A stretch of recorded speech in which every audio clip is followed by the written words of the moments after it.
Graça e paz do Senhor Jesus. É grande privilégio, alegria e também a responsabilidade de estarmos neste lugar compartilhando com os irmãos da palavra do Senhor. Ai daquele que faz isso de forma liviana ou de forma descuidada. Então, diante de Deus, debaixo da misericórdia do Senhor, que pela graça de Deus me coloco aqui diante dos irmãos, rogando a Deus que honre a sua palavra, que tenha misericórdia de cada um de nós, que devemos ouvi-la e guardar nos nossos corações, que a igreja seja edificada. Pedimos a Deus o nome santo do Senhor Jesus Cristo. Queridos, estamos no dia 29, daqui a pouco mais de 48 horas, se o Senhor Jesus não voltar antes disso, estaremos entrando no novo ano, 2020. E a humanidade é fixada em datas redondas, em ciclos de tempo. E o que nós costumamos fazer nos ciclos de tempo? Nós fazemos planos, mesmo aquelas coisas que nunca conseguimos fazer na vida, mas agora, a partir de 1º de janeiro, eu vou fazer, né? Então, aquelas coisas tradicionais, né?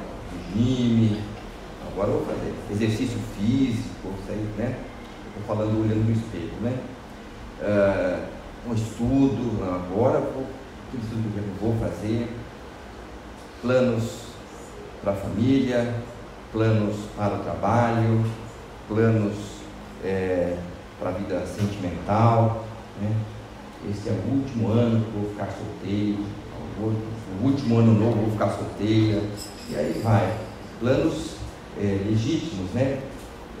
Anseios, disposições para o ano que vem. Nós fazemos isso nas datas, nas passagens de tempo, né? Na passagem de ano nós vemos isso. Algumas pessoas se entregam completamente à superstição e a vários, né? Tem mercado para tudo aí. E nós, na nossa vida, fazemos também planos, começando um novo ano.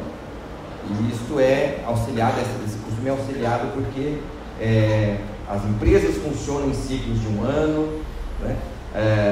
As escolas funcionam em ciclo de um ano, e nós vamos fazendo desta forma, disposições para o ano novo, disposições para a vida daqui em diante. Muitas coisas nós planejamos, não é só para o ano 2020, é daqui para frente vai ser assim, começando agora em janeiro.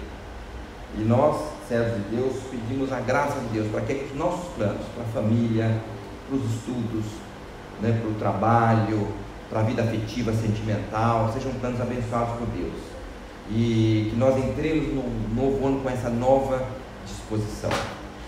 Assim nós fazemos. E gostaria de compartilhar com os irmãos alguma coisa sobre isso, sobre disposições para a vida, não apenas para o ano, mas disposições para a vida em diante. O que nos move? Todo mundo tem disposições, quer dizer, todo mundo tem uma inclinação, tem metas. A pessoa, o que é meta na vida de uma pessoa? Meta é algo que ela quer alcançar. O ser humano vive com metas. Algumas pessoas dizem, olha, o que move o ser humano são os sonhos. Também, de uma certa forma. Mas esses sonhos têm que se transformar em metas, né? Eu queria trabalhar certo trabalho, mas eu preciso estudar para isso. Então, o sonho de ter um emprego melhor, ele precisa precisa de uma meta. Olha, então eu vou estudar. Eu quero ver se nesse ano eu faço tal curso, no outro tal curso, para eu ter um emprego. E assim, de todas as formas. Disposições para o ano, a vida profissional, acadêmica, portanto, para a família. As empresas fazem planos. A cada final de ano fiscal, né, todas as empresas, os bancos, eles dizem, olha, terminamos, a empresa foi bem nisso, não foi mal nisso. Então, no ano que vem, a meta da empresa é essa. E todo mundo que trabalha na empresa vai se submeter àquelas metas da empresa. A empresa quer crescer X%, as entidades querem fazer isso, todas as outras organizações, A igreja tem planos, nossa igreja tem planos e tem metas, né? Temos orado, os irmãos sabem, orando para a expansão física da igreja, que vem junto com a expansão também da obra do Senhor, expansão espiritual. Recebemos uma bênção maravilhosa há 2 anos, né? Pouco mais de 2 anos, ali, e oramos para que o Senhor Deus entregue nas mãos da igreja esta expansão. Continuamos orando para que esses planos sejam abençoados por Deus. Dentro da igreja, o crescimento da obra em cada ministério. Irmão, se a gente não tem metas, não tem planos, a gente não é impulsionado. Quem é que pode ter o plano? Quais são os seus planos? Quem é que pode pensar assim, meu plano é todo dia trabalhar, chegar em casa, jantar, dormir, no outro dia sair? Isso não são metas, né? São planos. Isso é a manutenção da vida, mas são marcos na vida. Queremos vencer algumas coisas no dia a dia. E é sobre isso que queria compartilhar com os países têm metas. Só para citar um exemplo, antes de nós entrarmos aqui no texto, a China, essa China grande, que hoje é a segunda economia do mundo, né? A China, irmãos, há 35 anos atrás, era um país pobre, né?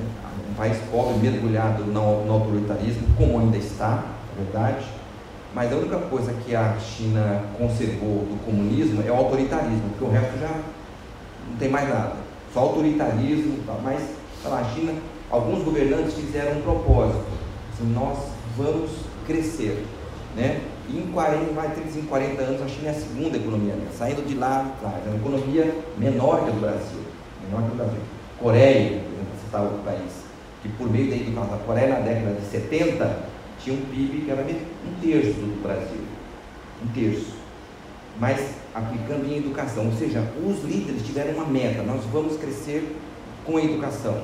Hoje o PIB da Coreia a gente só vê de binóculo, né? Mas os países têm metas. E vindo para a nossa vida, queria compartilhar com os irmãos qual é a nossa meta, qual é a disposição do nosso coração aproveitando então que vamos terminando um ciclo e começar um outro ciclo de anos, qual é a disposição do nosso coração, para que nós nos inclinamos, para que nós nos dispomos. E quero compartilhar com os irmãos, pedir que abramos no livro de Esdras, capítulo 7, e nós vamos ver aqui sobre disposição para o futuro. E o que essa disposição causa? Aonde essa disposição nos leva? Disposição para o futuro. Esdras, capítulo 7. Nós vamos ler versículos de 1 a 13.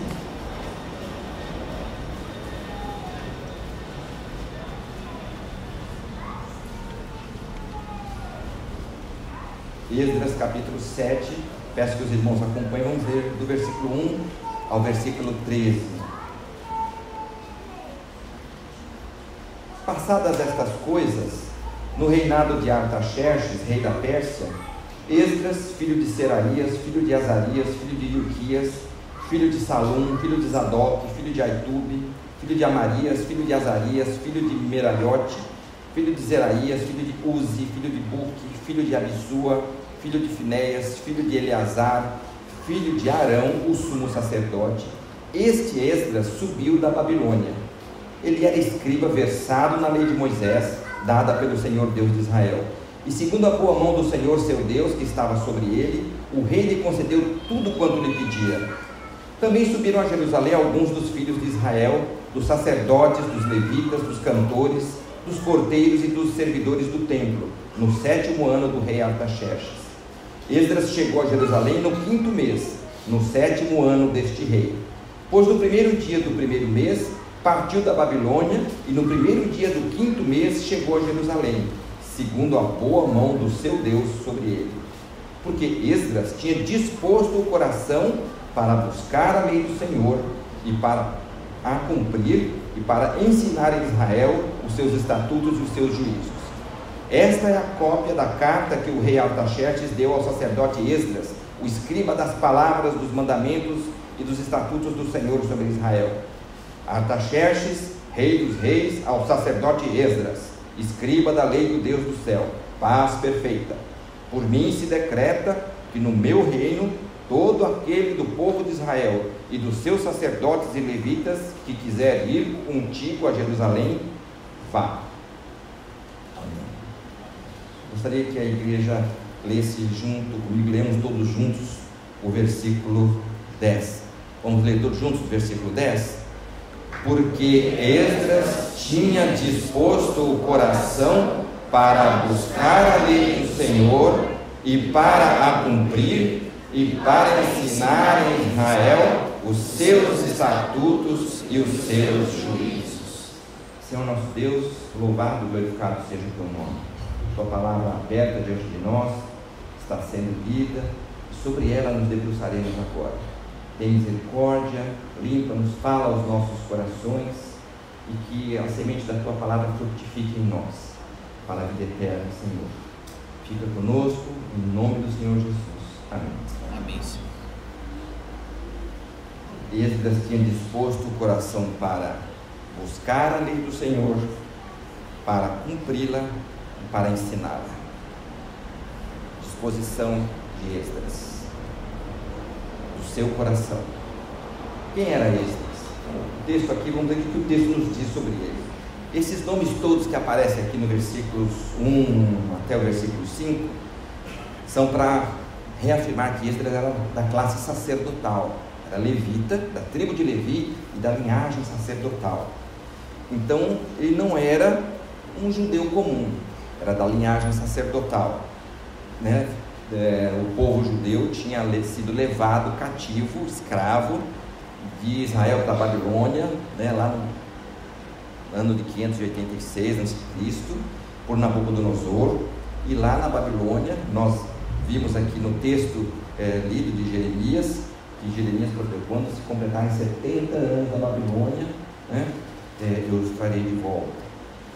E Jeremias predisse isso. Jeremias, inclusive, combateu os falsos profetas, que diziam o seguinte: não, essa escravidão é pouco tempo, logo vocês vão voltar. Muitos profetas da mentira, né? Vocês vão voltar logo. E não, vocês vão ficar lá. Vocês vão construir casas, vocês vão ter filhos, né? Orai pela paz daquele lugar. Vocês vão ficar lá. Quando completar o tempo, eu trarei vocês de volta. Então, isso que Jeremias predisse, profetizou, isso aconteceu. Foram levados cativos por Nabucodonosor. O finalzinho do livro de 2 Crônicas fala do cativeiro, da tortura do rei Zedequias, que teve os olhos furados, viu primeiro a morte dos filhos, mataram os filhos diante dele, e foi levado cativo todo o povo de Israel. Muito bem, passado lá mais ou menos 50 anos do cativeiro, aparece aqui na história o rei Ciro. O rei Ciro persa, os persas dominaram a Babilônia, os judeus estão lá, né? Israel foi para a Babilônia, e no ano de 539 os persas dominam a Babilônia, e no primeiro ano do seu reinado, do domínio dos persas sobre a Babilônia, um rei chamado Ciro faz o decreto de que os judeus podem voltar a construir e reedificar. Quem quiser voltar para Jerusalém, volta. Não é esse texto que nós lemos ainda, o rei anterior, né? Então pode voltar. Houve primeiro uma leva de judeus que voltaram, liderados por Zorobabel e Sesbazar. Eles voltaram, né? Fiz aqui até uma colinha aqui do tempo aqui. Em 586 foi o exílio na Babilônia. Depois, mais ou menos 50 anos depois, quando a Pérsia invade a Babilônia, o rei Ciro falou: os judeus podem voltar. Havia uma política do rei persa, uma política bastante sábia. Ele falou assim: por que eu vou pegar esses povos e manter escravos aqui? Eu vou deixar que os povos voltem para os seus países, podem até adorar os seus deuses, desde que sejam dominados por mim. Eu vou empregar muito menos força e vamos fazer isso. Então era uma política de Ciro. Certamente, olhando com os olhos humanos, nós vamos pensar: olha, um rei que era sábio, muito esperto, mas isso era plano de Deus. Então esse rei Ciro decretou isso: podem voltar. Voltou Zorobabel, liderando um grupo, primeira leva dos de judeus que voltaram. Depois, lembra-se lá que houve uma série de problemas lá, os inimigos não queriam deixar construir o templo e mandaram uma carta para o rei, e depois o rei Dario confirmou, não, o rei Dario olhou lá nos arquivos e viu lá, não, há 30 anos atrás o rei Ciro disse que eles podiam voltar, então é o seguinte, vão voltar e deixa eles ficarem lá. Então o rei Dario confirmou que os judeus podiam ficar lá, garantiu a retomada da construção do templo. E em 516, ou seja, exatamente 70 anos depois do exílio, então o exílio foi 586, a gente conta de trás para diante, antes de Cristo, 586 anos antes de Cristo nascer, houve a destruição de Jerusalém, do templo de Jerusalém. 70 anos depois, em 516, aquele primeiro grupo conseguiu concluir o templo. Então, por isso os 70 anos são aí, da reconstrução espiritual do povo, que também significa a reconstrução do principal da nação. E o templo foi construído, mas o que aconteceu? Aquele povo então voltou àquela primeira leva, estava lá, mas houve um certo desânimo depois. Não celebravam as festas que o Senhor mandava, os sacerdotes começaram a ficar relapsos, os judeus começaram a casar com as pessoas daquela terra, começou a idolatria, e nós vemos isso nos escritos do profeta Ageu, do profeta Zacarias, e um pouquinho depois também de Malaquias. Vocês dizem que, Ageu aliás, dizendo, olha, vocês dizem que não é hora de construir o templo, tem que terminar o templo, E então precisava de o povo estava, aquela primeira leva estava bem desanimada, quando Deus usou e escolheu Esdras. Então esse é o contexto que nós vemos aqui. No ano mais ou menos 458, Esdras lidera esse segundo grupo, essa segunda leva, e o rei era já esse rei Artaxerxes, de que fala aqui o texto.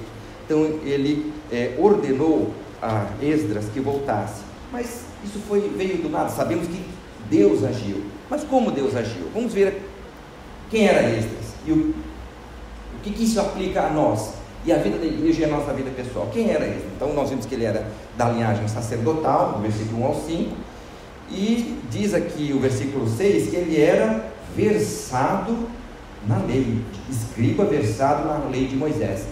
Naquela época, gente, quem sabia escrever tinha uma importância enorme, como até hoje. Só que hoje a maioria das pessoas sabe escrever, mas naquela época não. Então quem sabia escrever, ele servia os reis, ele copiava, ele fazia as leis que ficavam registradas, e na obra, não só em todos os reinos lá, mas Israel também. O escriba, ele não tinha editoras, então a Bíblia era copiada incessantemente, terminava, fazia outro, porque a leitura era pública da palavra, precisava sempre fazer cópias da palavra de Deus. Não só ele era escriba da lei de Deus, como era escriba lá do rei, servia também ao rei persa como escriba, servia também como escriba lá. E o rei, ele era versado na lei de Moisés. Até aqui, que ele era sacerdote e que era escriba versado, não tem nada demais. O que acontece aqui? Ele é igual a tantos outros, a sacerdotes que estavam lá em Israel e que adulteravam e que não cumpriam a lei e que também conheciam a Bíblia de cor. Nós vamos ver aqui 400 anos depois, na época do Senhor Jesus, fariseus e escribas versadíssimos na lei, mas que não cumpriam a palavra do Senhor. Então ele era escriba, versado, mas a diferença está na disposição do coração de Esdras. Essa disposição que nos assalta às vezes no final do ano. Agora eu vou fazer. Aqui é a disposição de fazer algo pela obra do Senhor. Quem era Esdras? Ele era da linhagem sacerdotal e era escriba. O que Esdras decidiu? Então, aqui Esdras se dispôs. Qual foi a inclinação do seu coração? É o versículo 10 que nos diz isso, que nós lemos juntos. Porque Esdras tinha disposto o seu coração para buscar a lei do Senhor, para cumprir a lei do Senhor e para ensinar a lei do Senhor. Irmãos, a nossa vida desde a conversão até o dia da nossa partida desta terra é uma luta do espírito contra a carne para fazer isso que está aqui. Toda a vida do crente, para ler a Bíblia, tempo para ler a Bíblia, disposição para ler a palavra, e depois, sabendo a Bíblia, tendo desde a nossa meninice, os que foram criados na igreja, aqueles que aceitaram o Senhor Jesus na idade adulta, lembra que a outra coisa é cumprir a palavra que está aqui. E a terceira coisa, ensinar, passar não só para as gerações futuras, para os filhos, para os netos, para aqueles que nós cuidamos, nós mutuamente nos ensinarmos na palavra de Deus, edificarmos na palavra de Deus. Se nós não lemos a palavra de Deus, se nós não a cumprimos, e se nós não ensinamos para as outras gerações, e nos ensinamos que não pregamos, não fazemos missões como foi visto agora, não fazemos evangelização, seria o fim da igreja. E Esdras, além de mais do que ser o sacerdote, do que ser o escriba versado, isso é o que ele era, mas o que ele sentia no seu coração? Ele era inclinado a servir a Deus desta forma. E o que Esdras fez? Ele era sacerdote, ele decidiu isso, né? Logo no começo aqui, este Esdras, versículo 5, aliás, final do versículo 5, este Esdras, depois de dizer que ele era descendente da linhagem sacerdotal, este Esdras subiu da Babilônia. O texto coloca as coisas aqui, né, de forma, tudo conjuntamente, e vamos procurar ver primeiro o que aconteceu. Ele subiu da Babilônia. Subir aqui é um sentido espiritual, não quer dizer que a Babilônia aqui e Israel é um morro aqui perto da Babilônia. Subir é um sentido espiritual. Israel é mais importante do que a Babilônia, né? Todos os textos em que fala assim de vir de um lugar para Israel, subiu para Israel, subiu para Jerusalém, de qualquer outro lugar. Por quê? Porque espiritualmente este é o lugar onde Deus, o nome de Deus habitava. Então de qualquer lugar para Israel você está subindo. Até hoje, quando os judeus imigram para Israel, vão para lá, eles fazem o que eles chamam de aliar, subida. Então, aliar para Israel, eu estou subindo para Israel. Seja eu saia do Canadá, seja um rico dos Estados Unidos, ou venha do Iêmen ou da África, ele está subindo para Israel. Pois não, então ele subiu para Jerusalém, da Babilônia para Jerusalém, e ele fez isso porque parte daquele compromisso, porque ele queria buscar a lei do Senhor, queria cumpri-la e queria ensiná-la. Não ia fazer isso na Babilônia, queria fazer isso lá onde Israel estava destruído, lá onde o templo tinha acabado de ser reconstruído, mas estava fraco, estava o pessoal se desviando da lei. E Esdras sentiu no seu coração que esta era a missão que ele devia abraçar. Ele dispôs o seu coração para isso. Então esse Esdras, o que ele fez? Ele pediu ao rei que o autorizasse a subir a Jerusalém, e levando os sacerdotes, levitas e todo aquele do povo de Israel que quisesse ir com ele. No final do versículo 6, diz aqui, ó: o rei lhe concedeu tudo quanto lhe pedira. Então aqui nós deduzimos isso. Ele pedira ao rei que autorizasse ele a ir com os judeus lá. Ele está dizendo que o rei lhe concedeu tudo quanto lhe pedira. E no final do versículo 5, diz que ele subiu para a Babilônia. E no versículo 13, vamos lá ao versículo 13. Olha o decreto do rei Artaxerxes, né? Tem um começo como um decreto real também, diz: por mim se decreta que no meu reino, todo aquele do povo de Israel e dos seus sacerdotes e levitas que quiserem ir contigo a Jerusalém, está escrevendo para Esdras, vá. O que quer dizer isso aqui? Esdras tinha pedido a ele, e ele tinha concordado com o pedido de Esdras. Então esse Esdras, que era sacerdote, que era escriba e que era versado na lei, ele transformou o seu conhecimento, a sua condição em ação. Ele não ficou ali, ele tinha um alto cargo, como Neemias, logo depois dele, contemporâneo dele aqui, tinha um alto cargo, ele podia ficar lá. Meus avós eram lá de Israel, mas está lá, agora estou aqui, estou no centro do mundo, né? Imagina que alguém sai as pessoas saem do país pobre, mesmo do nosso país, vai lá morar lá em Nova York ou em York. Eu estou no centro do mundo, ou estou em Paris ou em Berlim. Meus pais estão lá no Brasil e tal, mas eu não vou sair mais daqui. O Brasil cansa muito, o desenvolvimento, tudo atrasado, então vou ficar aqui, não saio mais daqui. Ele deixa o Brasil para lá, é um passado na minha vida.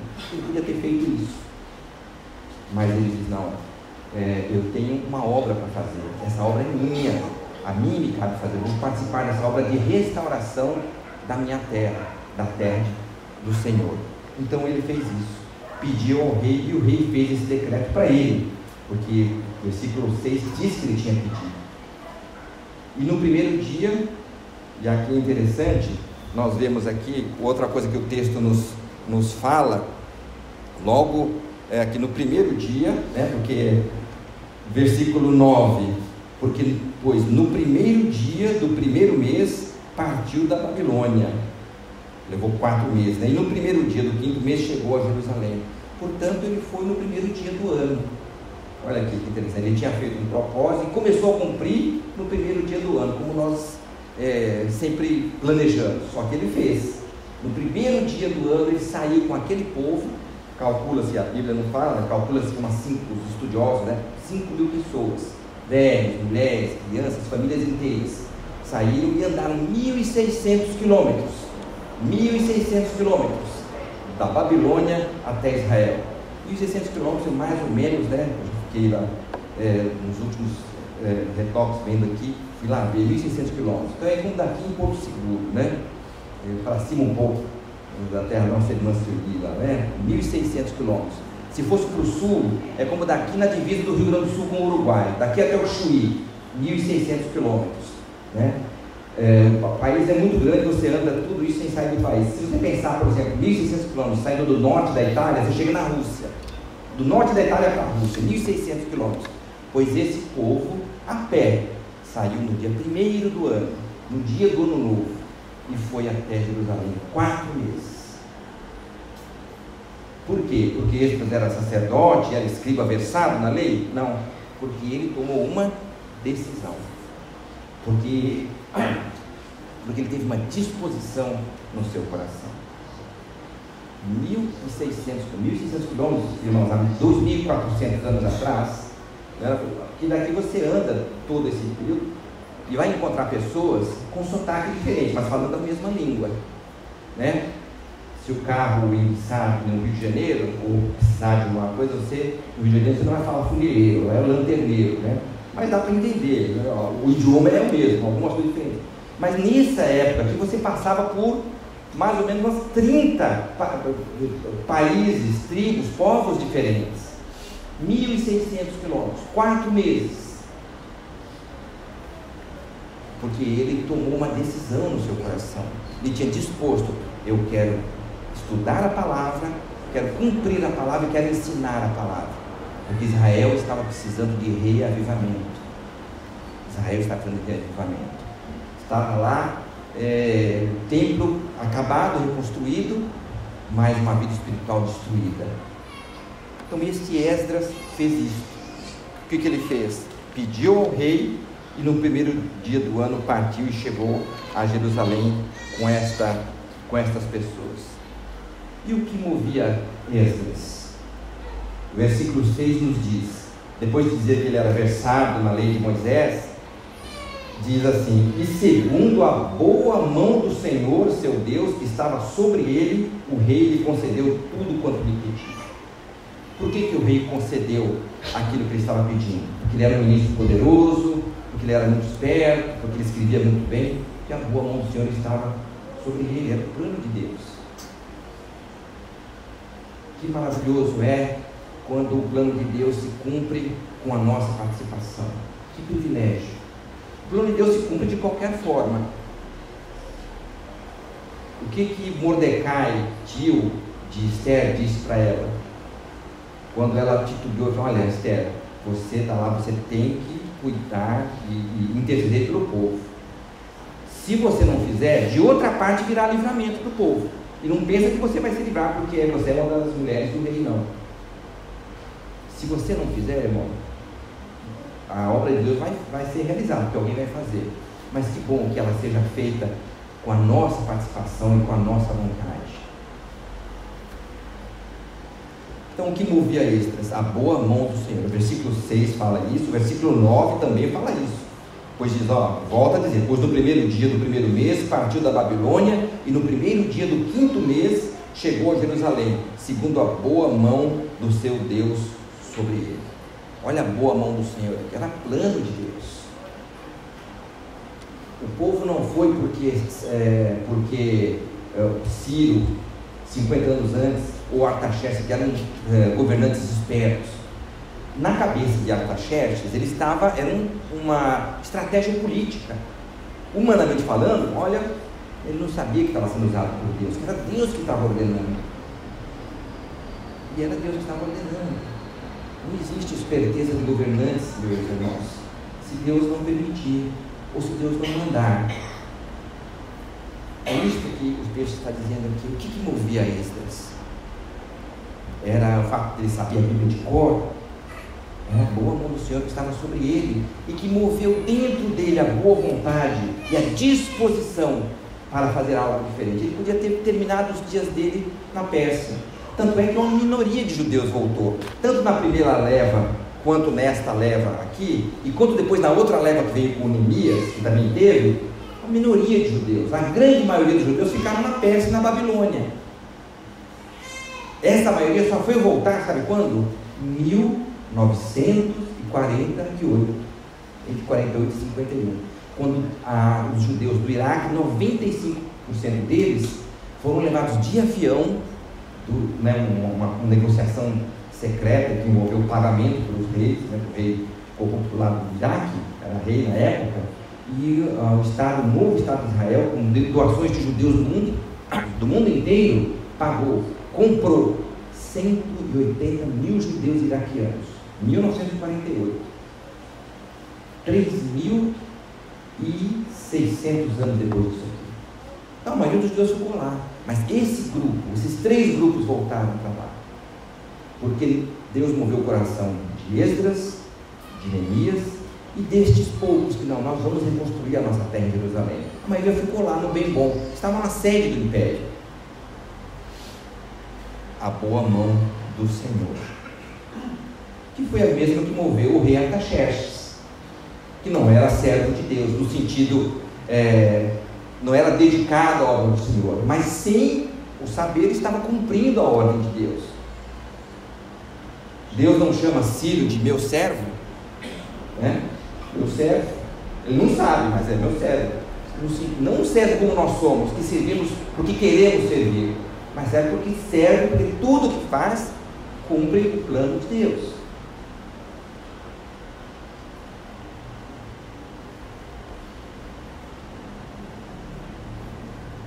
Versículo 20, vamos lá para o versículo 27 desse versículo. O que Esdras diz? Vamos ver o que o Esdras fala sobre esta, entre aspas, essa façanha, essa coisa portentosa que ele fez. Versículos 27 e 28, aliás. São palavras no final do capítulo que Esdras escreve: bendito seja o Senhor, Deus de nossos pais, que deste modo moveu o coração do rei para ornar a casa do Senhor, a qual está em Jerusalém, e que estendeu para mim a sua misericórdia perante o rei, os seus conselheiros e todos os seus príncipes poderosos. Assim me animei, segundo a boa mão do Senhor meu Deus sobre mim, e ajuntei de Israel alguns chefes para subirem comigo. Isso aqui não é falsa modéstia, isso é santidade.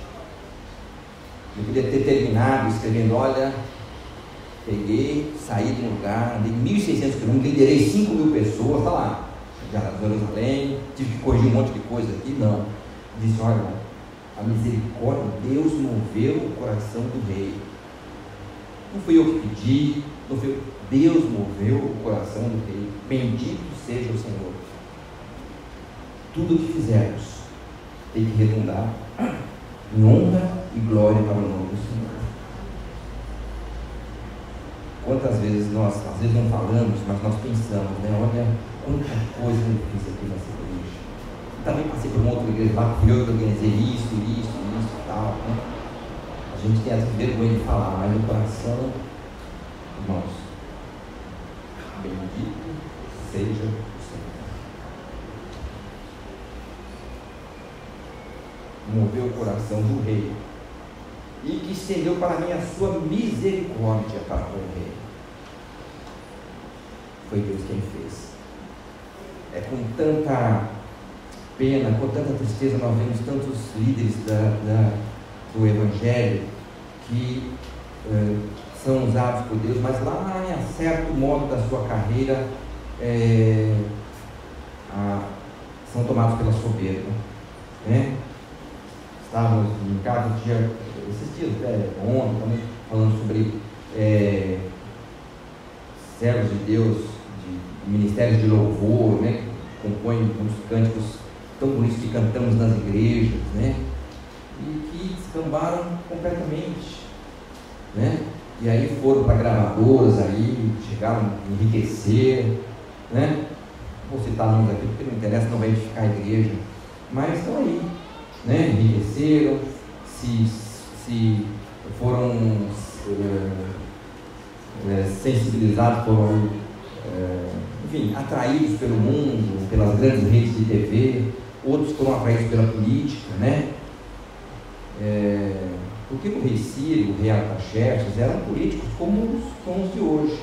Para ele estava sendo esperto usando o povo de Deus, mas ele estava sendo usado por Deus.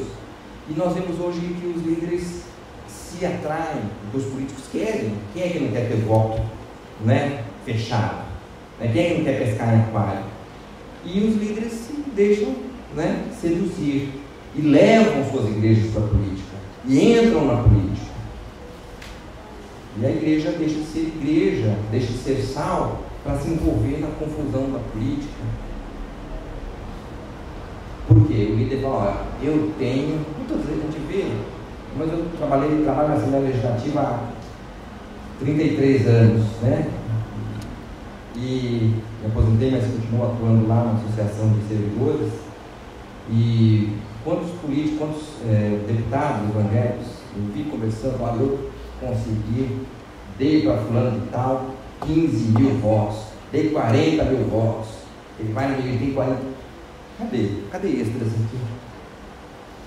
Cadê extras? Cadê o poder?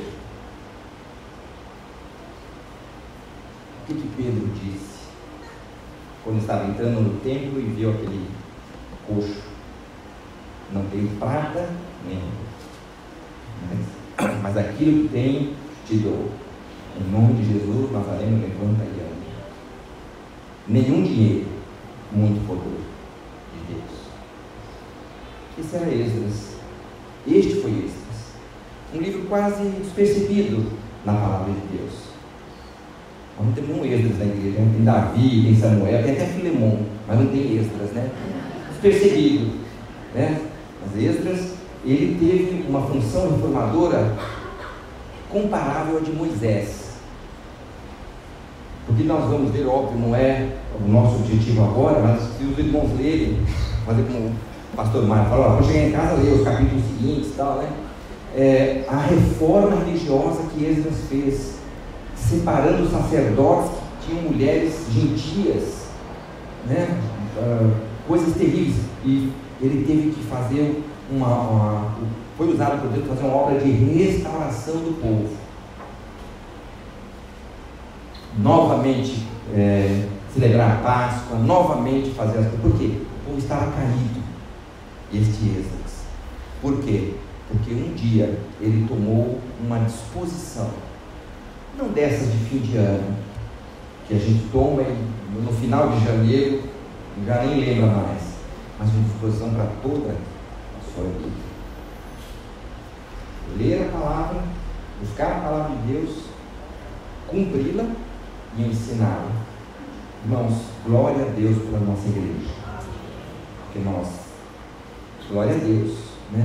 Não a nós, não ao calvinismo, nem a igreja, a denominação, glória a Deus, porque a nossa igreja, como outras igrejas de outras denominações, mesmo aquela que tem os líderes que estão saindo, mas lá naquelas igrejas tem gente de joelhos. Várias denominações cristãs como a nossa, há pessoas de joelhos. Porque lá em Ezequiel 34 está escrito que quando a liderança, os pastores abandonam a igreja, Deus toma conta.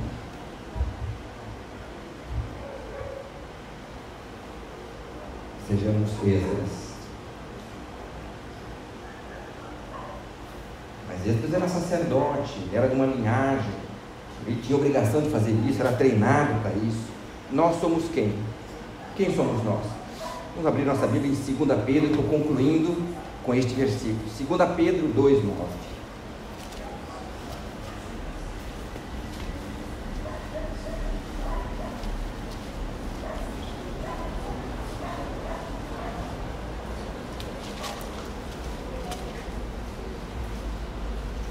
Perdão, primeira carta de Pedro, 2:9.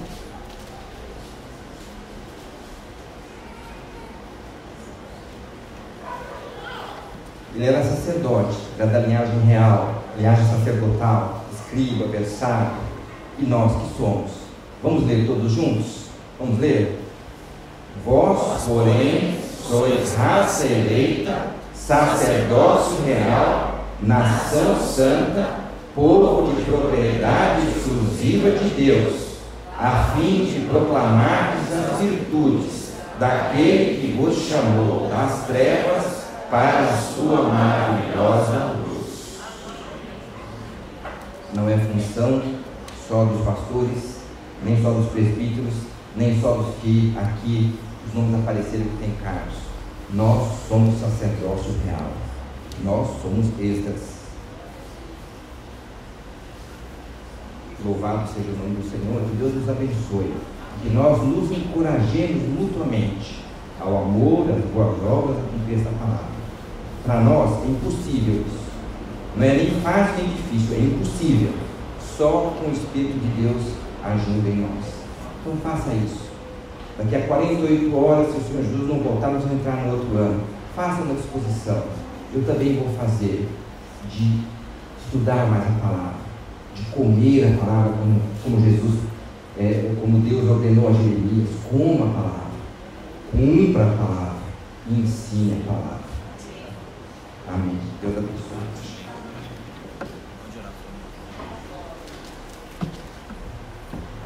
Vamos orar? Senhor nosso Deus, nosso Pai, graças te damos por esta palavra e pela tua misericórdia sobre nós. Nada somos se o teu Espírito não agir em nosso meio. Tenha misericórdia de nós, perdoa, Senhor, os nossos pecados e permita, Senhor, que nós, no nosso coração, temos a disposição de te servir, não só em janeiro, em fevereiro, mas em todo o ano, em toda a nossa vida, até o dia que nos chamarmos, ou até o dia que o Senhor Jesus voltar. Fica conosco, tem misericórdia, abençoa a liderança desta igreja, a liderança da nossa denominação e toda a liderança genuinamente cristã deste mundo, para sermos sacerdotes e falarmos da tua palavra e seguirmos uma vida que te agrade. Ajude-nos, auxilia-nos e, Senhor, limpa as nossas vidas e perdoa-nos em nome de Jesus.